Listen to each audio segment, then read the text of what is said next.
Hello friends! It has been about 3 weeks since we checked in on our worms, and I am so excited because our last feeding went so well with our new European night crawlers, and I am just holding my breath that this check-in is going to go just as well. For those of you who maybe need a recap, I had red wigglers. We had some weather issues. There are some in here, but there are a bunch of brand new European night crawlers that we got recently. And oh my goodness, yeah, we can see them. This was where we fed them last time, 3 weeks ago exactly. And I can tell just off the bat as I pull at this how many are in the area. We can see worms in here. That's great. And well, let's see. I didn't wrap the food a lot because I wanted to make it easier for them to get in here. Before I even really move this around, I swear every time I come in here, it looks like the bin is just compressing more and more. Like, I swear it was super full and now it's just like shrinking down, so I can't tell if things are just finally getting the moisture levels they need and compressing, or if something is actually eating them finally. But I love having this space in here. I'm just going to use my finger because I don't want to hurt anybody. But we can see we got some big babies here. I love how big the European night crawlers are. Like, there are no doubts in my mind who's alive, who's moving around. This is the paper that we wrapped the food scraps in last time. And oh man, I don't know if you guys can tell, but there's a nice worm ball over here. I mean, there might be some food left in there. Oh look, and we have some red wigglers in here. Okay, so everybody's getting along really good.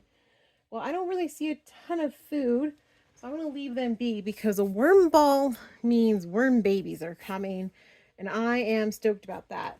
Now, I'm going to move these guys back over here because I am going to continue on our feeding because this is going so well. So, what we tend to do, and this worked really well when we had our urban worm bag out in Florida on the porch, is we would treat this kind of like a clock where we would just be rotating around every feeding, just moving to the next section down, because that way it would encourage the worms to move over and process throughout the bin, and then periodically we would get some in the middle, of course, as well. But that way they're not like we're trying to like get them to go on a mile-long hike across the bin every time. So if we fed here last time, we're going to move over here, and I'm just going to move the ones that I can see on the top here out of the way, because we are going to be putting some cold, you know what, there's a bunch of them here, not a problem.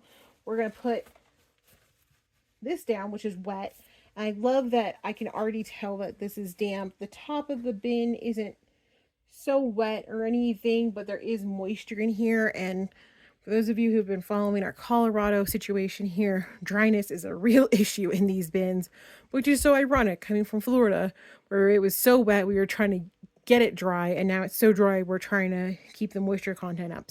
I'm going to leave this down because it's already damp, and it'll help kind of buffer the cold a little bit. I did have paper here ready from our moving stash to help, but I can tell that they're clearly not working through it at a great rate. Like, they're moving through it, but the food is of more interest to them. So what I think I'll do is I will probably try something crazy, since we're not having any issues with flies, and this is an interesting, well, I think it's an interesting mix for them because it's frozen to help keep the bugs at bay, but there are a ton of their favorites in here. We have avocado shells, which help encourage worm balls, which help encourage more population boom, and then berries that, you know, bottom of the bin that didn't go well or molding or whatever. So sugar, which they love, and they usually process very quickly. And then it looks like a lot of avocado peels. So even though it is frozen, I have this barrier down with the crinkle paper from moving last time. Oh, look at that. And we got some blueberries in there. Look at them. They're going to be so happy with all the sugar. Because normally in the summer in Florida, we were doing a lot of watermelon. And like the summer watermelon rinds were like the go-to for them, for our red wigglers, I should say. But I haven't been doing as much watermelon out here this year, just for whatever reason. So we're going to work with berries because we've been in a berry mood lately. So to help kind of, just for good measure, I'm going to put this over the top, just in case any of our flying friends want to come in. And I do have a jug of water that I have left out. So any of the, the chemicals that come in from the tap water, even if it is filtered, there still seems to be some contamination issues, at least out here. So this water will hopefully just slowly work its way down. I do have the overflow bin down there in case underneath I have a beautiful glass vase or bowl in case any extra water drips out. But I think this is just going to distribute slowly across the top. And then, even though it's not going to be on the food, I do have this oyster shell flour that I picked up when I got our worms last time.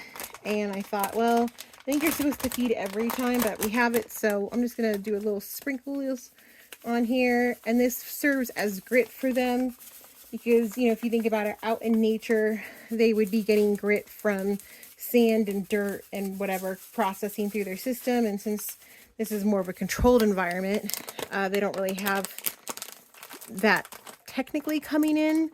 And this is 1 tablespoon per feeding pound. So I don't know how much to put in, but it should be enough. So that's exciting. And I also have this bin that I totally forgot about. And it just had dried coconut coir when we were moving things around. So I'm going to shake this in there. So there we have it. Another successful feeding. There are no food from 3 weeks ago showing. So I'm thinking, even though I fed them today, there's not a ton of food. Like there's food in there, but there's not a lot of, it's got a lot of the avocado peels in there. So I'm thinking we're going to check in on these guys maybe in 2 weeks and see how they do. Because think about, this is the summertime. This is when they're getting their highest activity levels in. They're going to be eating the most in the warm months. So I really want to get them rocking and rolling. So as we get into fall and winter, they're in a good spot. But also, my outdoor tumblers for composting are just not going how I want. I've started and stopped videos on those, like, gotta be 4 or 5 times at this point. So I'm really hoping we can get these worms going to really help process our food waste a little bit more. And yeah, so I'm really optimistic we'll check in on these guys in 2 weeks and we'll see good results again. Hope everybody's doing good. I'm Alessandra. Thanks so much for hanging out with us today.